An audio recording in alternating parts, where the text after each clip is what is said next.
창업보다 수성이 더 어렵다는 말이 있습니다. 창업이 더 어렵다는 것은 누구나 알 수 있는 말인데 어찌하여 수성이 더 어렵다는 말이 나왔을까요? 창업은 오직 목표를 위해 돌진하면서 모든 것을 던지면 가능할 수도 있는 일이지만 수성은 자기의 문제를 비롯하여 여러 가지 상황의 영향을 받기 때문에 수성이 더 어렵다고 하는 것입니다. 특히 창업자, 전임자의 업적에 대한 시기와 질투로 인한 실족이 가장 큰 문제일 겁니다. 실족이란 반응의 오류를 말하는데요. 과민 반응도 실족이고 과소 반응도 실족입니다. 이인자, 즉 후계자의 아름다운 모습이란 제목을 제가 달았는데 실상은 아름답지 못함을 내포하고 있음을 내비치고 있는 것입니다. 제가 몇 가지 사례를 들어 이해를 돕고자 하니 여러분들께서는 끝까지 잘 들어보시기 바랍니다. 승천하신 예수님께서 이 땅에서 편만하게 퍼지고 있는, 발전하고 있는 당신의 교회 모습이 무척 궁금하셨던 모양입니다. 그래서 어느 날 예수님께서는 러시아의 어느 교회에 오셨습니다. 교회의 문 앞에 서서 예배당으로 들어가는 성도들을 물끄러미 보고 계셨습니다. 얘들아, 나 예수야. 나는 예수란다. 너희 목사를 만나러 왔어. 남루한 차림에 냄새까지 나는 사람을 예수님이라고 생각하지 못한 성도들은 짜증을 부렸습니다. 아이, 냄새나요, 냄새. 하필이면 이 성스러운 주일 아침에 웬 거지야. 아유, 정말. 어서 비켜요. 얘들아, 내가 예수라니까. 예수?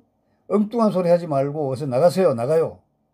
매몰차게 뿌리치는 성도들의 냉랭한 반응에 예수님은 적잖이 당황하였습니다.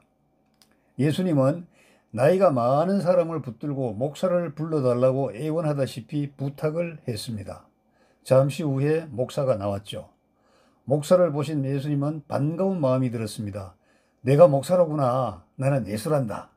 그런데 목사는 예수님을 구석으로 끌다시피 데리고 갔습니다. 그리고 화가 난 표정으로 말하였죠.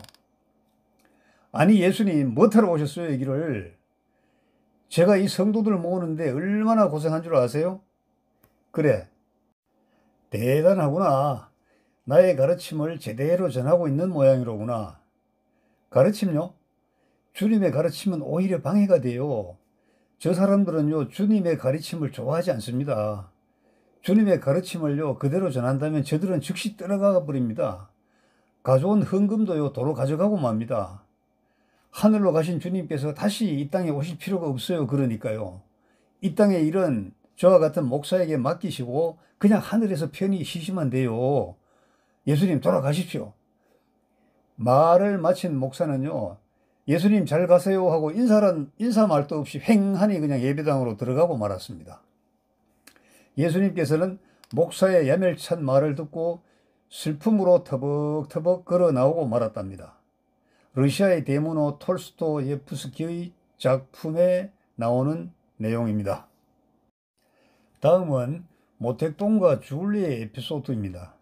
여러분도 잘 아시다시피 두 사람은 장개석의 국부군을 몰아내고 중국 천지의 공산주의 중공을 건설한 사람입니다. 줄리는 프랑스 유학파로서 학벌이 미천한 모택동 밑에서 일생을 바쳐야 할 급이 아닌 사람이었습니다. 그러나 줄리는 모택동을 위해 인생을 바쳤습니다. 암으로 투병 중이었음에도 내색하지 않고 주군인 모택동을 위해 헌신하였죠. 업무 지시를 받을 때는 언제나 두 무릎을 꿇고 극진하게 받았습니다. 모택동이 한때 실각했을 때도 제기를 도운 충신 중에 충신이었습니다. 세 번째로 부처님의 제자인 마하가섭입니다. 부처님은 49년 동안 설법을 펼치셨습니다. 부처님의 입에서 나온 불법은 엄청난 양이었을 겁니다. 부처님이 열반하자 큰 문제가 발생하였죠. 부처의 제자로 공부한 많은 사람들이 저마다 부처의 말이라면서 실상은 자기 말을 하고 다닌 것입니다. 이대로 둔다면 부처의 가르침은 머지않아 쓰레기 더미가 될 위기 상황임이 분명하였습니다. 이때 부처의 사랑받던 제자가 나섰습니다. 마하가섭이라고요. 염하미소 이심 전심의 고사의 그 주체인 부처의 10대 제자 중에 한 사람입니다. 가섭은 500결사를 조직하여 계족산으로 들어가서 부처님이 남긴 말씀을 체계적으로 정리하기 시작하였습니다. 오랜 시간과 큰 인내, 그리고 많은 물질이 수반되는 고된 역사였지만 마하가섭의 주도로 불법이 체계적으로 정리되어 지금까지 이어지고 있는 것입니다. 네 번째로 공자의 제자 자공의 에피소드입니다. 자공은 공자 후반부의 제자였습니다. 언변에 능하고 수단이 대단하여 학문과 더불어 사업에 능통한 제자였습니다. 배운 사람이 부자가 되어야 인과 의를 펼칠 수 있다는 말은 자공으로 인해 생겼습니다. 학문에 능통하고 사업 수완이 뛰어나서 여러 나라를 돌면서 무역으로 큰 돈을 벌었습니다. 더욱 중요한 문제는 이 돈을 어떻게 벌었느냐는 것입니다. 시세의 흐름을 간파하여 싼 물건을 많이 사 모았다가 필요한 곳으로 이동시켜 좋은 값을 받았습니다. 그러니까 돈을 버는 과정에 하자가 전혀 없었던 것입니다. 팔지 못해 걱정인 사람들에게 생산자에게 사들였고 사지 못해 안달하는 소비자들에게 팔았던 것입니다. 통상 사업이나 장사는 한 사람을 속이는, 어떤 경우에는 둘 다 속이는 허가낸 도둑이라고 하는데, 이 자공과 같이 사업을 하면은 둘 다 정말 행복하게 만드는 사업입니다. 현대적으로 보면은 유통과 무역의 원조격이라고 해도 문제가 없습니다. 공자님도 제자인 자공의 보필을 받아서 물질에 아무 걱정이 없었고 평생 예의 추구에 몰두할 수가 있었던 것입니다. 제자 자공이 앞뒤에서 보필했기 때문이라고 사마천은 정의했으니까 자공이 없었다면은 지금의 공자는 없는 것입니다. 그런데 공자는 자공이 돈을 버는 이치를 알지 못했던 것 같습니다. 자공이 돈을 번 것을 화식이라고 하는데 다만 억측이 들어맞았을 뿐이라고 낮게 본 측면이 있습니다. 문제는 사람들의 반응입니다. 학문에 능통하고 사업에 성공한 유상의 효시로서 재물도 많으니까 사람들이 자공을 축혀 세우기 시작한 겁니다. 자네는 스승인 공자보다 더 훌륭하시다네. 공자는 말만 많았지 다른 능력은 없지 않은가. 이런 말을 들은 자공은 정색하고 그 사람을 꾸짖었습니다. 이 사람 말에는 말이야 자네의 댐댐이가 나타난다네. 그러니까 선비된 사람은 말을 조심해야 한다고. 특히 그 진자금이란 학자에게는요 얼굴이 빨개질 정도로 나무랐습니다. 나의 담장은 누구나 들여다볼 수 있는 높이일 뿐이야. 그러나 스승님의 담장은 너무 높아서 들어가 보지 않고서는 무엇이 있는지 알지도 못한다네. 자공은 제후들과도 관계를 돈독하게 유지했습니다. 물론 사업상의 관계였겠지만 실상은 스승인 공자의 가르침을 천하에 전하기 위한 수단으로 썼습니다. 제후들에게 공자의 가르침을 전했고 제후들은 광역 고속 홍보망의 중심을 자청하였습니다. 다스리는 자이니까 백성들에게 공자의 가르침을 전하는 훈장 역할도 충실하게 했던 것입니다. 이러니까 자공이 없었으면 지금 우리가 알고 있는 공자는 있을 수 없다는 말이 생긴 것입니다. 다섯 번째는 전두환 대통령과 노태우 대통령의 관계입니다. 육군사관학교 동기이자 친구이자 혁명의 동지였고 북극성 회장은 전두환보다 먼저 그리고 더 여러 번 역임한 노태우였지만 노태우는 전두환에게 절대로 공손하였습니다. 후계자 운운하다가 사라져버린 윤필용이나 꿈은 가졌지만은 너무 일찍 남에게 보임으로 인해서 사라져야 했던 박세직 등과는 완전히 다른 스탠스였습니다. 나중에 백담사의 전 대통령을 유배 보내고 자기도 김영삼의 반격으로 수감된 불운의 전철을 밟았지만 전임자 전두환에게는 극도의 극진한 대우를 하여 자기 목적을 달성한 사람입니다. 구사단장으로 부임한 이규환 장군은 전임자 안병호 장군에게 일일이 보고하였고 인사도 안을 짜서 찾아가 허락받은 다음에 명령을 냈다고 하니까 일견 지나친 일이고 자기의 장래를 위해 전임 실력자에게 지나치게 굴종한 것 아니냐는 비판도 있었지만 어찌되었든 전임자에 대한 예우 하나만은 인정해 줘야 한다는 칭찬을 받았던 아주 스마트한 장군이었습니다. 이제 교회로 넘어가 보겠습니다. 원로 목사와 당회장을 이어받은 후임 목사의 문제는 양아치만도 못한 경우가 많습니다. 이 문제는 후임자를 임명하는 전임 원로 목사의 좁은 안목에서 비롯된 경우가 더 많습니다. 능력보다는 눈에 넣어도 아프지 않을 것 같은 살가운 사람을 고르기 때문입니다. 장로회에 위임했다고 하더라도 공개된 청빙 기준 외에 언더테이블이 오가지 않았겠습니까? 여러분, 조용기 목사는 이용훈 목사를 잘 선임했다고 생각하십니까? 옥하는 목사는 오정현 목사를 잘 선임했다고 생각하십니까? 김진옥 목사께서는 외환 위기 상황에서도 미국에 유학시키고 박사까지 받게 한 사람을 후임으로 받았는데 그 사람이 취임하자마자 전임자의 흔적 지우기에 혈안이 된 것을 보고 아주 혀를 내둘렀다고 합니다. 일평생 가장 큰 실수는 그 사람, 이 암흑의 목사를 후임으로 받은 것이라고 지금도 한탄하고 있습니다. 여러분, 만약 소천한 전임자라면 남은 가족들은 어떻게 될까요? 양평에 큰 수련관을 지어서 운용하였고 큰 교회를 일구고 소천하신 강남의 대형 교회 김춘기 목사의 미망인은 노인 요양원에서 돌봄을 받지 못하고 고독하게 살다가 소천했다고 합니다. 후임자들은 나는 줄 것 다 줬는데 책임 없어 이렇게 말을 하였다고 합니다. 조영기 목사님도 임종 직전에 병원에 그냥 방치해서 등창이 생겨서 등살이 썩었다고 정광훈 목사가 눈물을 흘리면서 공개한 적이 있습니다. 요양보호사 둘만 고용하였어도 이런 일은 없었을 것이라고 눈시울을 적시셨습니다. 전임자와 후임자는 아름다운 관계를 이어갈 수 없는 것입니까? 후임자는 전임자를 깎아내려야 자기의 존재 가치를 하늘 높이 드러낼 수 있다는 것입니까? 또 전임자는 후임자를 골라서 그 자리를 물려주고 모든 사역이 더욱 성취 발전할 것을 원할 것 아니겠습니까? 유족들이 있다면 유족도 당신이 세운 교회에서 잘 지내기를 바라지 않겠습니까? 그런데 떠났으면 물려줬으면 그만이지. 소천하였다면 그만이지. 왜 자꾸 영향력을 행사하려 하느냐고 후임자와 그의 지지 세력들은 불만일 수도 있을 것입니다. 전임자 시절에 양육된 성도들이 자기들의 발목을 잡는다고 불쾌할 것입니다.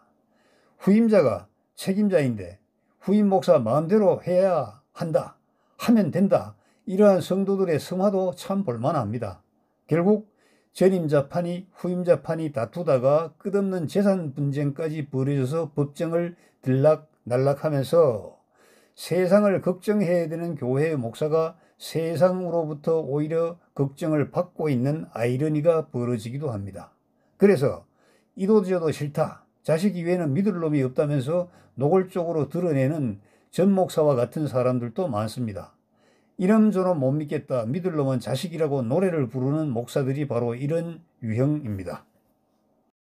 그런데 이렇게 물려받은 자식들은요, 부모가 넘겨준 유산을 교회를 지키는 것도 버겁습니다. 하여튼 이래저래 전임과 후임의 문제는 참으로 미묘하고 복잡한 문제입니다. 제3자 입장에서 정리를 해본다면 다음과 같습니다. 전임자는 후임자를 선발할 때 능력과 인성을 잘 보고 골라야 후환이 없게 됩니다. 두 번째, 후임자는 전임자에게 최대한 예우를 지켜야 합니다. 소천하였더라도 유족에게 최대한 성의를 다해야 합니다. 저렇게까지 할 필요가 있느냐는 말이 나올 정도로 정성을 다해서 극진하게 대해야 합니다. 그것이 후임자 스스로 사는 길이고 후임자 중심의 세력을 완전하게 구축하는 가장 큰 지름길입니다. 이름에도 불구하고 자만심이 충만하거나 부추기는 사람의 말에 기울이면 망하는 겁니다. 전임자의 유족이나 관련자들도 후임자가 잘 되기를 기도하면서 도와야 합니다. 전 후임 사이를 갈라놓는 말은 하지도 말고 또 옮기지도 말아야 합니다. 목사라는 것은 말을 하는 직업이기에 수십 년 동안 쏟아나온 말은 본래 의도와는 전혀 다른 모습의 괴물이 되어 자기를 공격하기도 합니다. 그러므로 문제의 중심은 후임 목사입니다. 후임자는 인고의 세월을 감내하면서 다듬고 다듬어서 조직을 다질 의무가 있습니다. 인간의 세상에서는 이것이 불가한 측면이 강하죠. 왜냐하면 사탄의 영향을 받지 않을 수가 없기 때문입니다. 사탄은 처음부터 살인자요 분열시키는 존재이며 하나님의 말씀인 성경도 변개시키는 악의 종자이기 때문에 교회의 운용을 두고 전후임 간의 순탄한 이양과 발전이 되도록 절대 가만두지 않기 때문입니다. 이제 주님의 예를 들면서 마무리하겠습니다. 주님께서는 성천을 앞두시고 마지막 유언으로 성령을 받고 땅 끝까지 주님의 증인이 되라고 하였습니다. 정말 당부하신 것이죠. 그러나 500여 문도 중에서 380명은 가버렸고 남아있던 120문도가 성령을 받게 된 것입니다. 떠벌이 베드로에게 주님의 말씀을 꼭꼭 씹어 소화한 다음에 발설하도록 만드신 주님이십니다.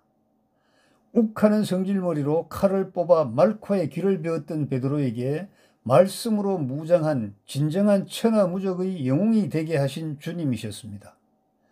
베드로를 비롯하여 십자가의 등을 돌리고 도망갔던 제자들에게 죽음을 두려워하지 않는 용사로 변모시켜 주신 주님이셨습니다. 스승인 주님이 십자가에서 돌아가신 다음에 무슨 일이 있었느냐는 듯이 뿔뿔이 자기 집으로 돌아가 먹고 살기에 혈안이 된 제자들을 다시 모아서 땅 끝까지 복음을 전하는 전도자로 만드신 주님입니다.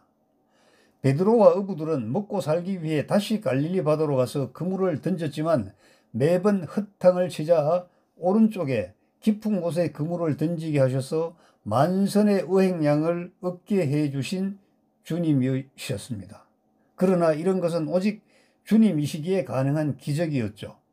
주님께서 보내주신 성령 하나님의 덕분으로 가능한 것이었습니다. 사람의 세상에서는 불가한 일입니다.